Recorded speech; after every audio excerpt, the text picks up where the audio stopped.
out of there, and that's going to get any, dried particles or pigment out of the end of the nozzle and off the end of the needle. And you're always going to have tip dry, but with this new reducer, it is at a very, very, very small amount. I mean, it's and you can paint longer and paint farther with this stuff without having any tip dry. That being said, you always need to make sure that you don't have any tip dry. For whatever reason, if you're spraying at a really low pressure and things are collecting on the tip, on the needle, you need to make sure that you're getting that off there. Thumbnail, pull it right off there. Or I've seen some people take an acid brush and dip it in a little bit of alcohol and gently knock the stuff off, and get it good and clean. And believe that little tip came from Vince Goodeve, another awesome artist. So you want to make sure that you keep your airbrush performing properly. If it starts to whistle or starts doing anything kind of funny or it's not sounding right, pull that thing away, blast it out the side, go back to what you're doing. Keep you a piece of paper there.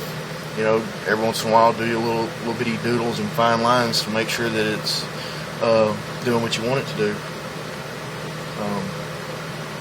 But like I said earlier in an earlier post, you got to have fun with this.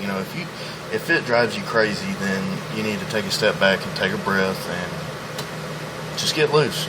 Stay loose. Another point that I thought about while I was starting this was, nobody knows how to do makeup like a girl.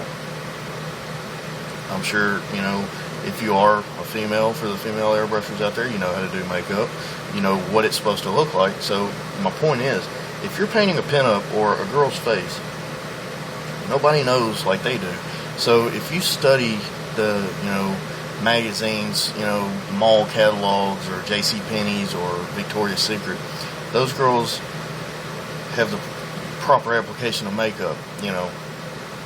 Guys, most guys really don't know how to do that. So if you do the eyes wrong, that's the windows to the soul. So if you do the eyelashes wrong or the eye makeup wrong, they're going to look like a clown. So make sure you don't do too much guesswork on that. Make sure you know the different styles, and understand where makeup is and where shading is and where it belongs.